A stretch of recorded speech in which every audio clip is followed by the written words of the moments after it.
Welcome back, students. In this video segment, we're going to take a look at one more method of solving linear differential equations. The section for today is section 4.4, and the method is called the method of variation of parameters.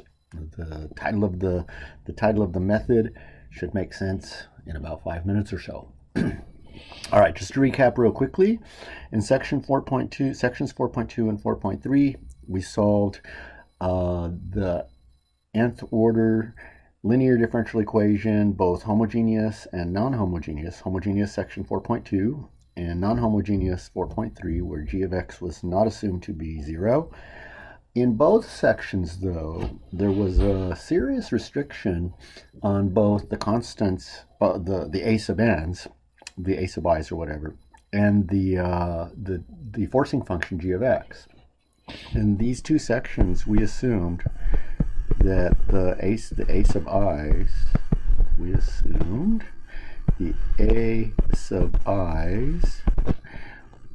were constant. We're going to remove that restriction for this section. We also assumed that the g of x, the forcing function, took on a very specific form. We also assumed that g of x was a linear combination of some very specific functions of either polynomials, that is, sums and differences of powers of x. We also assumed possibly they could have included an exponential function or exponential functions, or cosines and sines,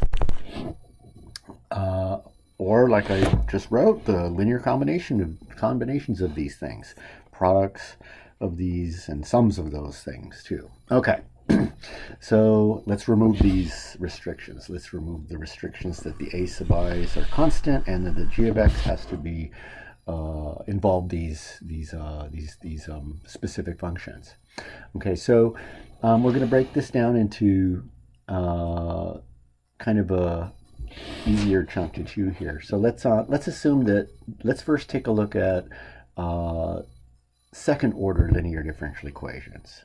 Okay, and then the method will generalize. So let's consider the case q2 of x y double prime plus q1 of x y prime plus q sub 0 of x y equals g of x. So I replaced all the a's with q's that are now generally non-constant functions, and g of x, we're not making any kind of an assumption about the form of g of x. The method first starts out with what we did in section 4.2. Assume that we've found the solution to the homogeneous case. Okay, so first assume that we have the homogeneous solution. So y sub h is c1 y1 plus c2 y2, where y1 and y2 were linearly independent solutions to the homogeneous case. Now here's where the method begins for finding the particular solution. So now also assume that the particular solution looks like this. It looks like sum u1 of x times y1, the first solution, the first of the two linearly independent solutions we found using the 4.2 method, plus a second unknown function u2 of x times y2, the second linearly independent solution for the homogeneous case. Okay, and this is where the name of the method comes from. We're taking the homogeneous solution with constant C1 and C2 and replacing those constants with functions. We're putting functions in their place, and our job is to consider those functions as sort of parameters. We're varying the parameters on the homogeneous case to be some function values that will produce a particular solution. Our job is to find two things, U1 and U2. Okay, so to make this a little easier on us, because we're going to have to substitute this y sub p into our original differential equation, I'm going to eliminate all the of x's in this. So we're going to assume that y sub p equals u1 of x, y1. We'll just write u1 and y1 plus u2 of x and y2. Okay, and let's stuff this particular solution into our differential equation and solve for the functions u1 and u2. So we're going to need a couple of derivatives. So y sub p prime is, using the product rule, it's the derivative of the first, u1 prime, times the second, plus the first, u1 times the derivative of the second. And continuing on, it's the derivative of the first, u2 times the second, plus the first, u2 times the derivative of the second. So there's our first derivative. And if we just pause here for a moment to take a look at what this looks like, it looks like we're going to be creating a huge mess. We don't even have a second derivative yet, and our first derivative of our particular solution is pretty messy. So what we're going to do is we're going to simplify this. We're going to make a certain assumption, or we're going to actually make a condition on the functions u1 and u2. And we're able to make this condition a condition because, now focus on this for just a second. We're assuming our particular solution involves two unknown functions, u1 and u2, but we're only looking for one particular solution. We're only looking for one solution to the differential equation that doesn't involve the constants c1 or c2. So since we're looking for one solution, one particular solution, and we're assuming that our particular solution depends on two new ones, we can connect those two together by some sort of assumption. So we're going to impose something important here. If you'll focus on with me the first term and the third term, we're going to impose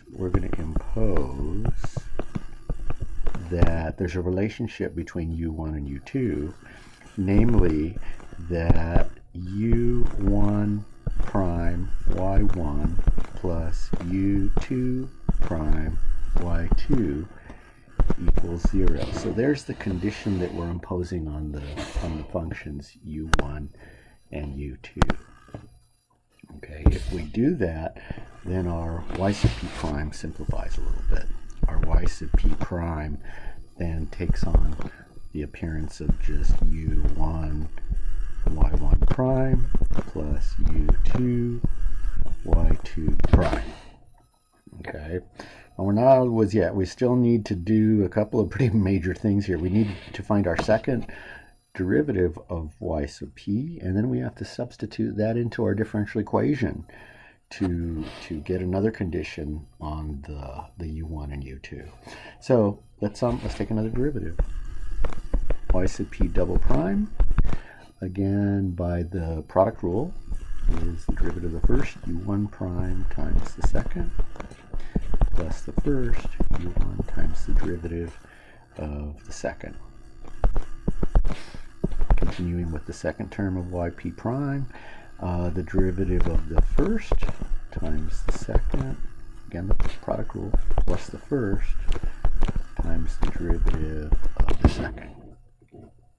Okay, so now we substitute y sub p prime, and y sub p double prime into our original differential equation. So now we substitute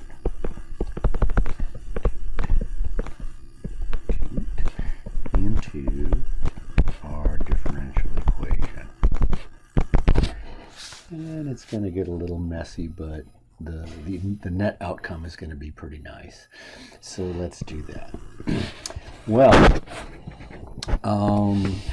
our left-hand side of our differential equation, remember, looks like q2 y double prime plus q1 y prime plus q sub 0 y. So let's compute q sub 2 y sub p double prime.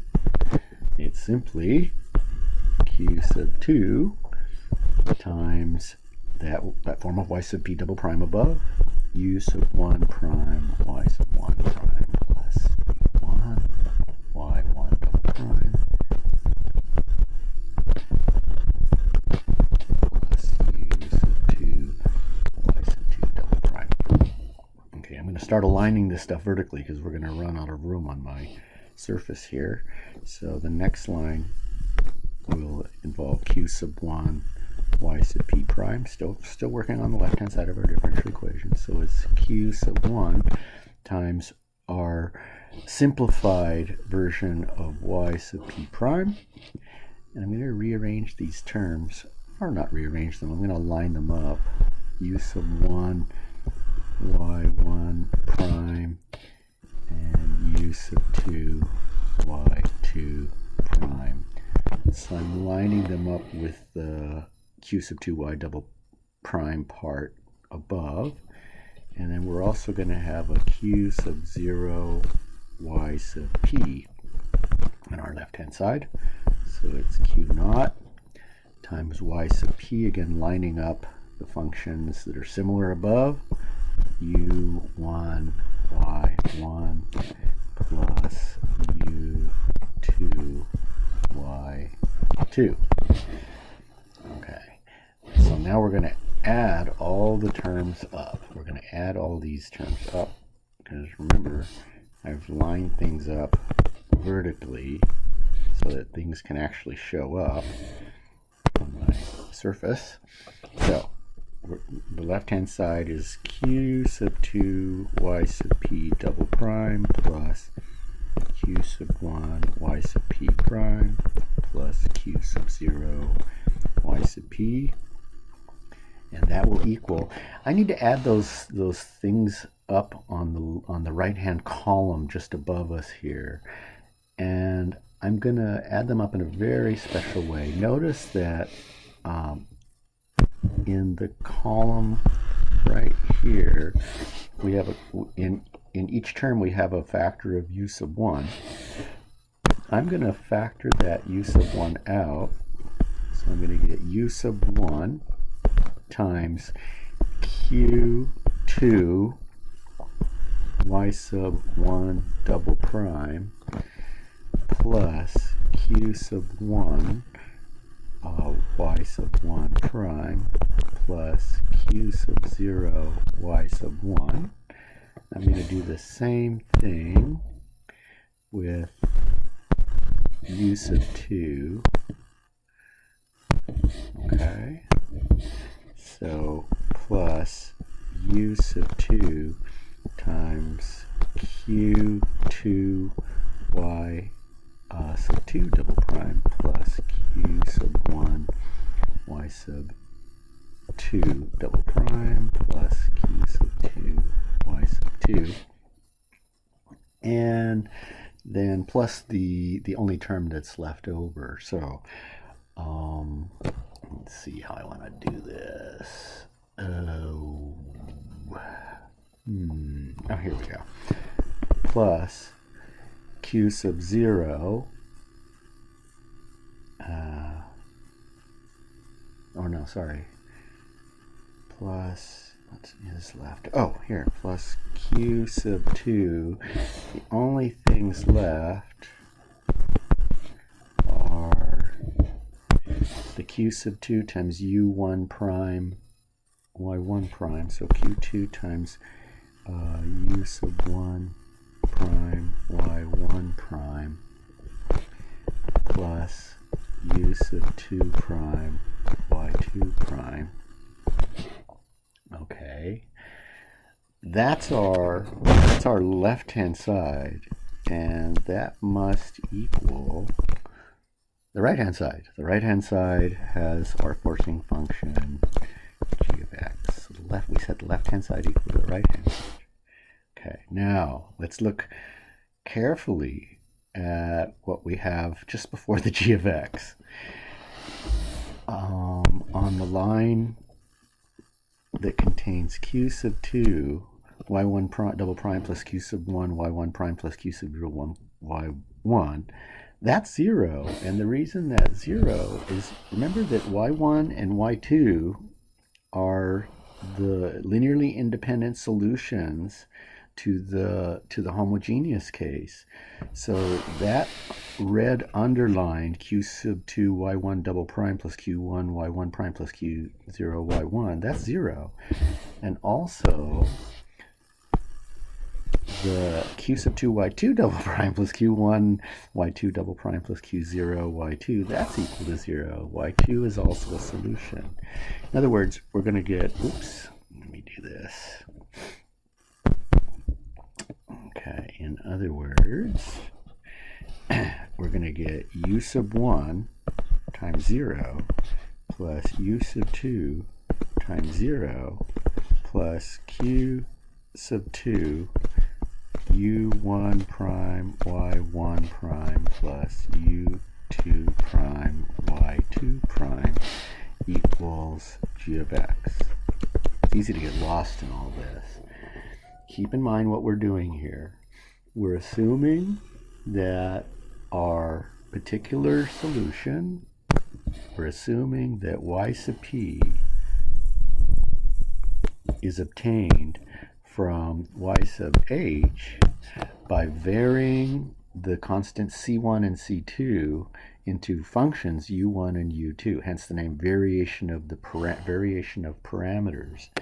The conditions that we have on the u1 and u2 are that u1 prime y1 plus u2 prime y2 was 0.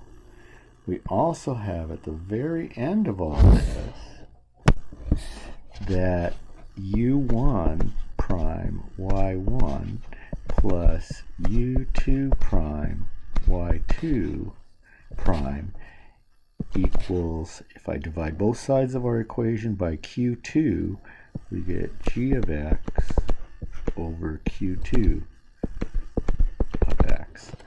And that's our second condition on the functions u1 and u2 that we're looking for in this section. So the two lines that are in green from above, one from above, oops, which turns back to black somehow. The two conditions, come on machine, that are green, namely u1 prime y1 plus u2 prime y2 equals 0, and u1 prime y1 plus u2 prime y2 equals g of x over q2 of x. Those are the two equations that are our second our y sub p, the solution to the non-homogeneous case, have to satisfy. I want to put those two equations together. Okay, so we have u1 prime y1 plus u2 prime y2 has to equal 0, and we also have u1 prime y1 plus u2 prime y2. Oops, I think I'm missing some primes on there. Yep, I sure am. u1 prime y1 prime plus u2 prime y2 prime equals g of x over q2. And I'll just write this as g over q2. What we have here is something that's should be pretty familiar to us. This is a system of two equations and two unknowns, and this is probably going to be the only place in the course where we're actually going to need to use Cramer's rule to solve the system, or solving the system using Cramer's rule produces kind of a really convenient form of the solution. Okay, so let me fix my pen a little bit here. Okay, so the red system,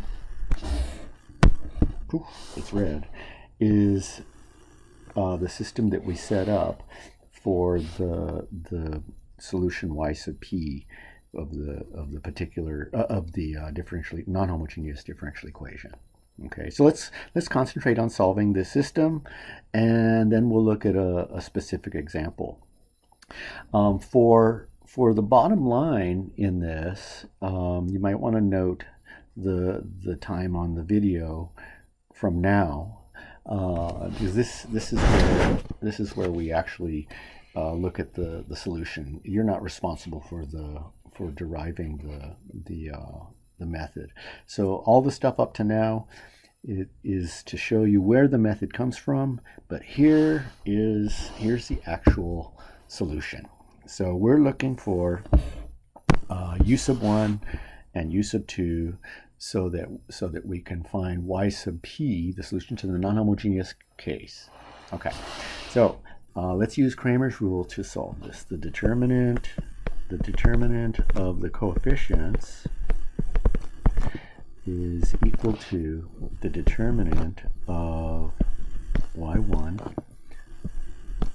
prime, y2 prime. That determinant has a special name that we haven't been really invoking in this semester. The symbol for this determinant is w of y1 and y2, and this is referred to the Wronskian. This is referred to as the Wronskian. So when you take two functions, y1 and y2, and form a 2 by 2 determinant, with the first row being the functions, the second row being the derivatives of the function, you have what's called a Wronskian. This generalizes. If we had three functions, we would have 3 rows. We need determinants are operators on square matrices. So the first row would be the 3 functions, the second row would be the first derivatives of those 3 functions, and the second row would be the second derivatives of those 3 functions. Okay, so this generalizes. So Cramer's rule. Using Cramer's rule, we see that the solution is u1 prime. The variables here are u1 prime and u2 prime. u1 prime equals, remember, in the numerator for u1 prime, we take the column from the determinant of the coefficients and replace it with the constant, the constants in the system. Not literally constants, obviously, because g of x and q2 of x are functions. And we leave the second row of the determinant of the coefficients, which is again known as the Wronskian, alone. And we divide by the determinant of the coefficients, y2. We're going to simplify the notation for this a little bit. We're going to call this w1 over w. So w1 is the determinant of the matrix obtained by removing the first column and replacing it with the constant column in the system, and w is the determinant of the coefficients. And again, we call w a Wronskian. w1 is not called a Wronskian. As far as I know, w1 doesn't have a special name. Okay, w2, again, all we're doing is we're using the Cramer's rule to solve the system. Determinant of the coefficients in denominator. In a numerator, we replace the second column of the determinant of the coefficients with the row that contains the constants from the system. Okay, and we're going to call this w2 over w. finally, the functions u1 and u2 we get simply by integrating both sides of each of these first order differential equations. So u1 equals then the integral of w1 over w with respect to x. u2 is the integral w2 over w with respect to x. And y sub p, the whole idea here, y sub p is u1 that we just found times y1 plus u2 times y2, where again y1 and y2 are the linearly independent solutions to the homogeneous case. The method looks very complicated, but it's not really in practice. I think the reason why it looks so complicated is the derivation is a little bit symbol heavy here. So let's take a look at solving a couple of examples. Okay. I believe this example is number 4 in your textbook on page 217. I can't recall. I wrote that in my notes here. Okay, so suppose I want to solve the differential equation y double prime plus y equals, well, the left-hand side looks like 4.2 and 4.3-ish. The coefficients are constants. However, we change things up here. On the right-hand side, we have secant. We can't apply the method of undetermined coefficients to this. We can't apply method from 4.3 here because the secant function is not of a special form of either a polynomial or exponential or trig function or linear combinations of those. So we're going to use the method of undetermined coefficients. So here we go. Let's find the solution to the homogeneous case. The auxiliary or characteristic equation is lambda squared plus 1 equals 0. So lambda squared equals -1, lambda equals plus or minus I.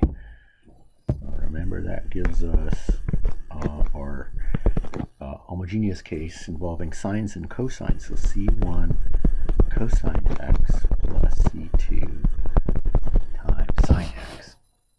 So now let's use all that derivation that we did above. We're going to assume that y sub p has the form u1 y1 plus u2 y2, where u1 and u2 were given by those integrals above. So this is where u1 is the integral of w1 over w with respect to x, and u2 is the integral of w2 over w with respect to x. Okay, the w is the determinant of the coefficients. It was the Wronskian. It was the determinant of y1 cosine x, y2 sine x. Remember, y sub h is c1 y1 plus c2 y2. So there's y1 and y2, and the second row contains the derivatives of those functions in order. And this determinant is nothing more than cosine times cosine minus negative sine times sine, so plus sine squared. And this equals 1. Okay. W1 we get by replacing the first column in W by G over Q2. Okay, so I'm going back to our differential equation, and right above it, I'm going to write Q2 y double prime plus Q1 y prime equals g of x. Q sub 0 is, oops, oh, I think I've I think this should be not q1 y prime. Actually, hang on a second. Let me clean this up a little bit for us. Here. Gives you a second to. You can take a break from my talking here.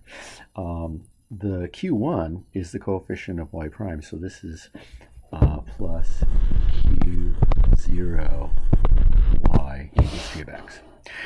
In this case, it really doesn't matter if it were q0 or q1, because the w1 is w1 is the row 0, and g, which is secant x over q2, and q2 is 1. q2 is 1. Okay, and we leave the second column unchanged. Where this came from, using Kramer's rule. So this equals negative sine of x times secant of x. And remember, secant's 1 over cosine of x. So this is negative tangent x. W2, to get W2, we leave the first column alone in the Wronskian. Remember, the Wronskian was the determinant of the coefficients, and we were using Kramer's rule. We replaced the second row with 0 and g of x over q2. Okay, and this determinant is easier than the one for w sub 1. Cosine times secant is just 1. I'll put that in so you can actually see what I did to get that 1. Secant's 1 over cosine, so this is 1. Okay, so let's go back to u sub 1 and u sub 2. So u sub 1 is the integral of w sub 1 over w with respect to x, or the integral of negative tangent x over 1, and the integral of tangent is log of secant. So this is minus the natural log of the absolute value of the secant, or the positive natural log of the absolute value of the cosine of x. Here we're using the idea that x coefficients and logarithms can be turned into exponents, and the secant of x to the negative 1 power is the reciprocal secant is the cosine. Okay, so u sub 2 is equal to the integral of w2 over w with respect to x. W2 is just 1. W is just 1. The integral of 1 with respect to x is x. Notice I've eliminated or haven't put the constants of integration here. There is no need for the constants of integration. We're looking for ultimately one particular solution to the non-homogeneous differential equation. We've already got the constants for the differential equation in the homogeneous case. So we put this together. The particular solution is u1 y1 plus u2 y2, or u1 is log of absolute cosine times y1 times cosine x plus u2 x times y2 sine of x. final solution, y equals, just as before, using y.1 now. The solution is of the form homogeneous case plus particular solution. The homogeneous case was C1 cosine x plus C2 sine of x plus the particular solution, that whole thing. We'll write this as cosine of x times the natural log of the absolute value cosine of x plus x times the sine of x. Okay, I'm going to do one more example after a break. So if you'd like, you can pause the video and pick up if you'd like to see another example.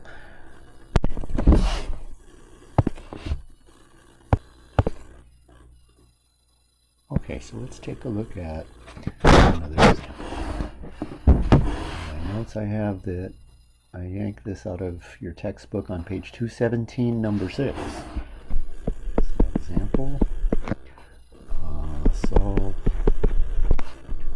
y double prime plus 9y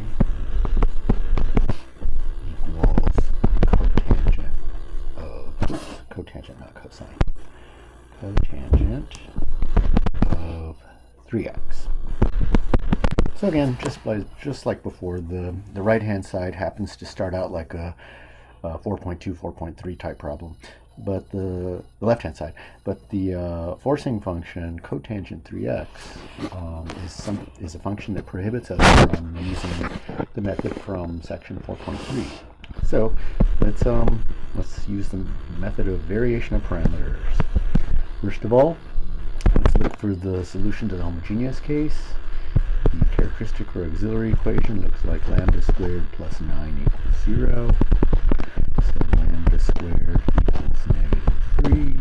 So lambda equals, lambda squared equals -9. So lambda equals plus or minus 3i.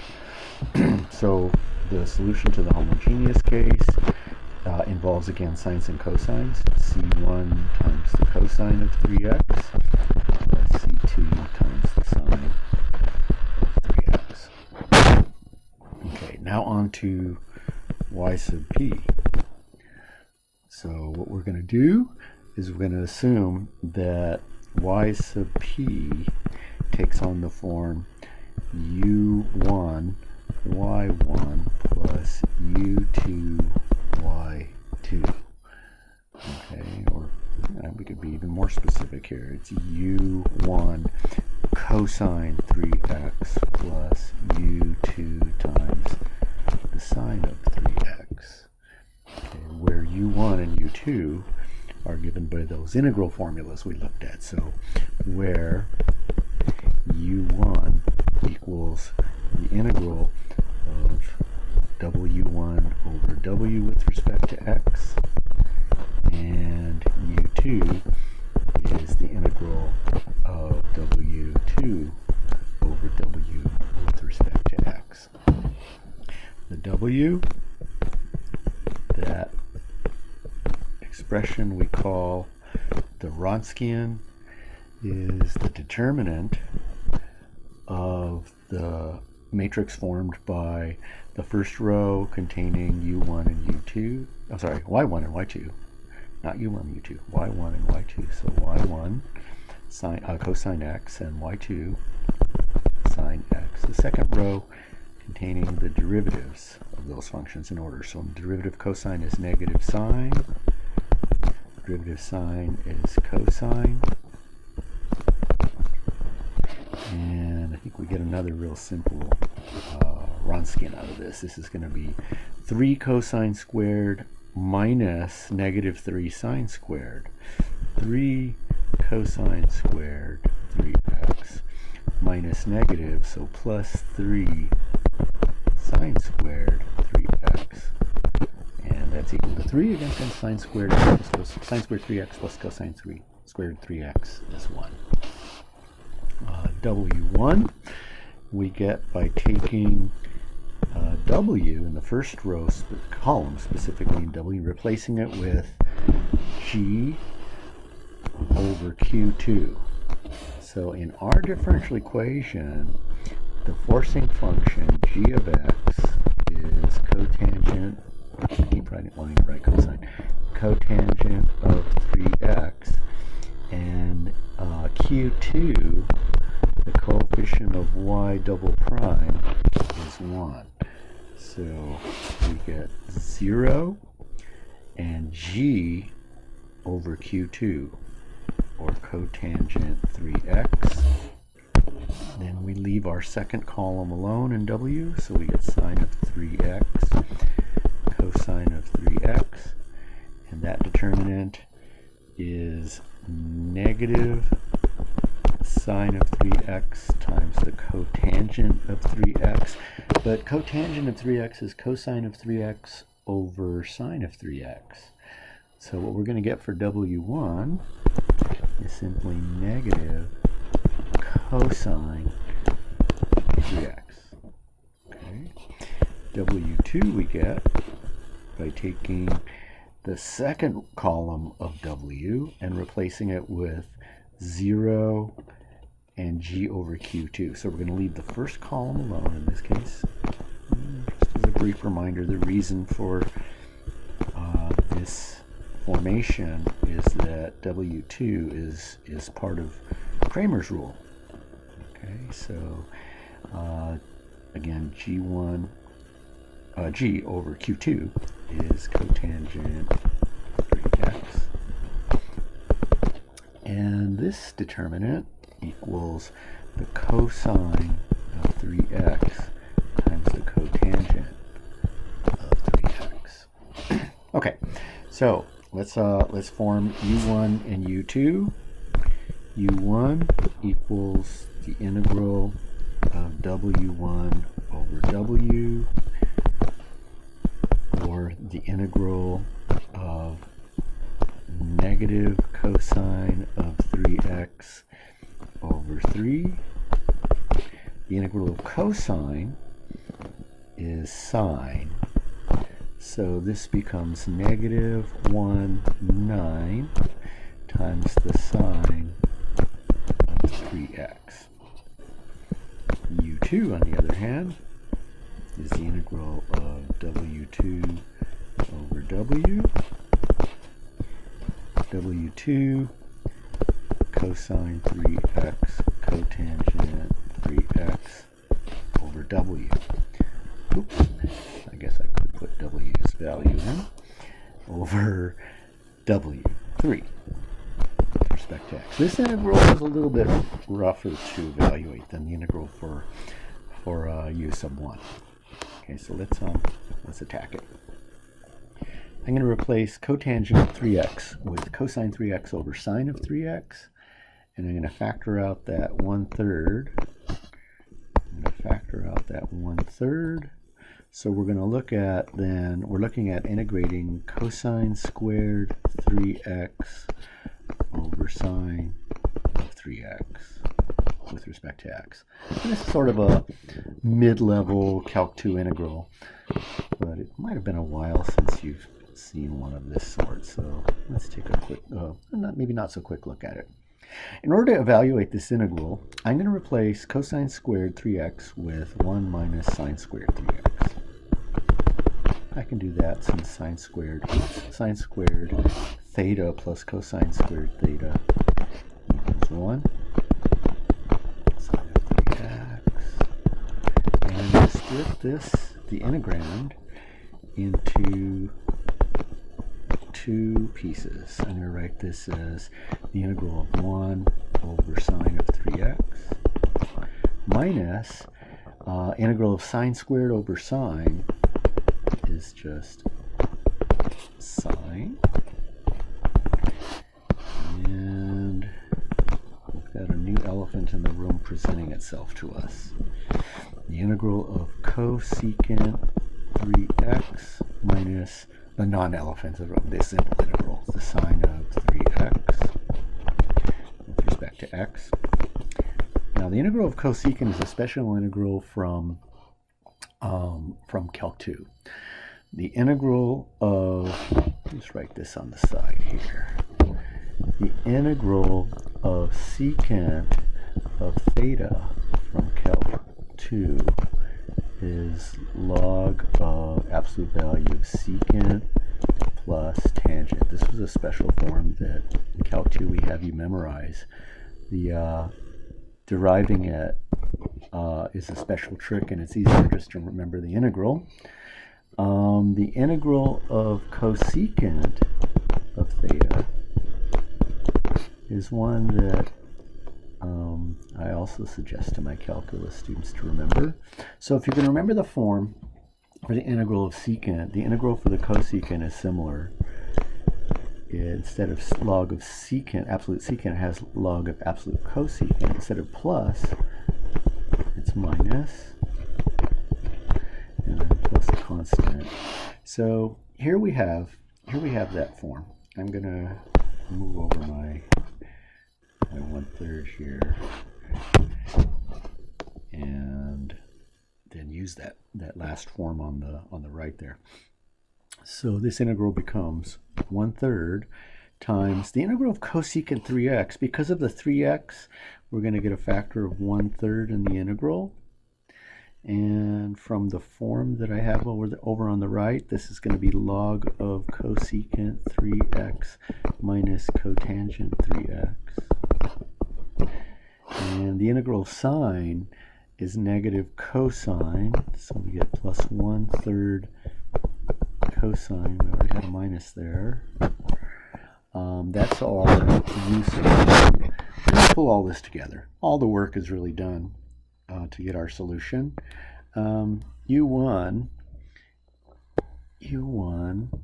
is negative 1/9 sine 3x. And this is our expression for U2. I'm going to highlight that in red also. So there's U2. So let's get to our solution. Y sub p then is U1 y1 plus U2 y2, where y1 and y2 are cosine and sine of 3x.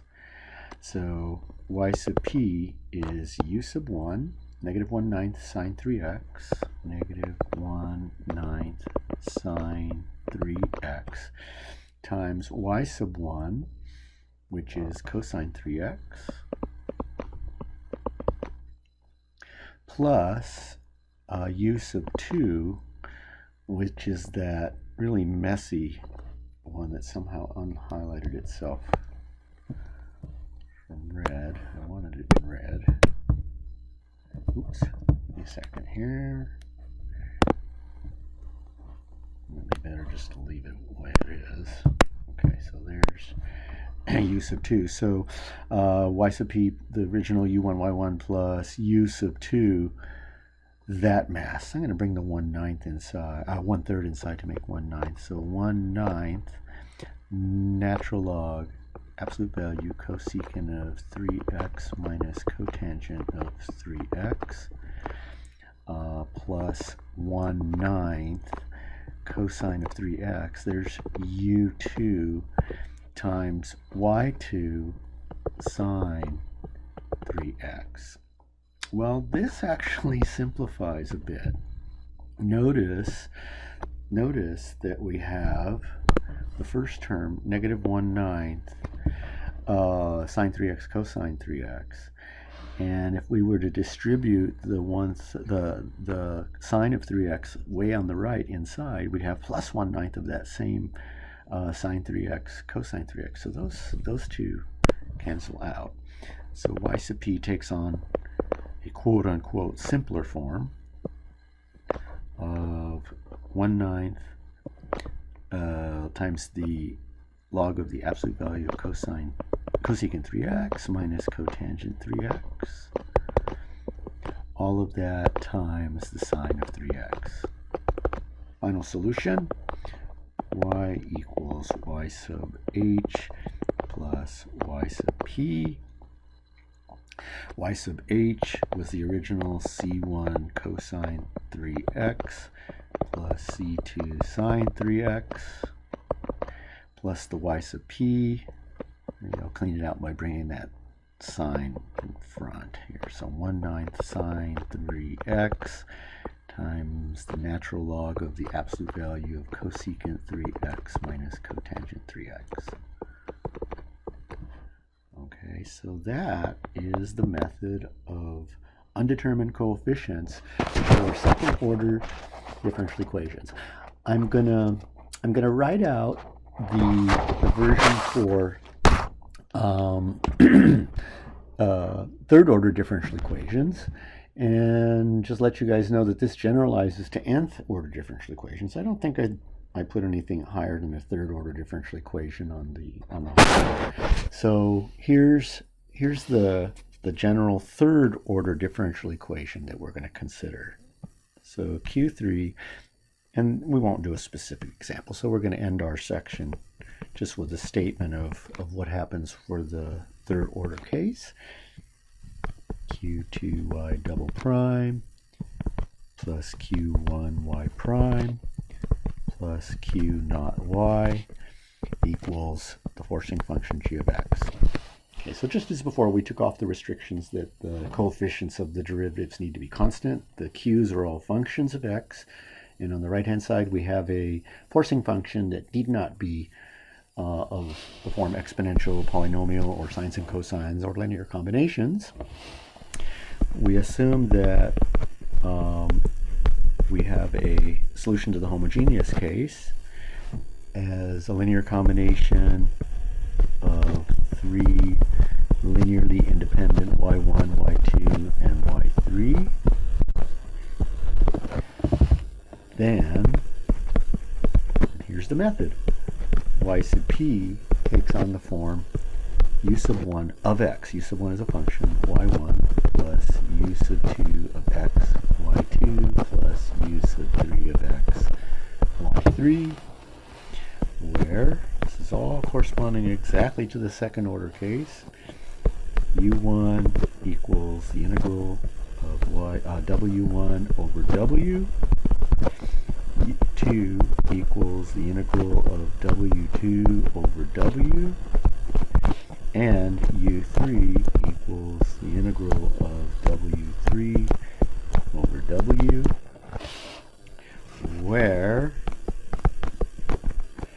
the w is the Wronskian of the three functions, y1, y2, y3. Excuse me. The three functions being the three linearly independent functions that are solutions to the homogeneous case.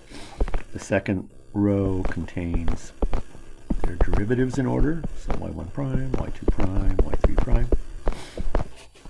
Third row, second derivative of the functions in order. Okay, so far everything corresponds to the second order case. w1 equals, this is just a statement of Kramer's rule here. So let me move this way. W1 is nothing more than the determinant we obtain by removing the first row in W and replacing it with 0, 0, G over Q3. It's always G over the coefficient of the highest order derivative in our differential equation. Second and third columns left below. y2, y2 prime, y2 double prime, y3, y3 prime, y3 double prime. State out y2 or w2 and w3. For w2 we leave the first column in our Wronskian the same. Remove the second column and replace it with 0, 0, and G over Q3. Leave the third column alone, y3, y3 prime, y3 double prime. And finally, w3 we obtained by leaving the first two columns in the Wronskian, which remember was the determinant of the coefficients of that special system in the method. We leave the first two columns alone, Oops. Let's see. First column. Well, first is y2, then y2 prime, then y2 double prime. And we replace the third column with 0, 0, and g over q3. We find those three integrals, u1, u2, and u3. Then we set up y sub p, u1, y1 plus u2, y2 plus u3, y3. Then set up our solution as y sub p plus y sub h. And that ends this section. Section 4.4, the method of not undetermined coefficients, the method of variation of parameters. And I'm looking forward to talking with you again soon.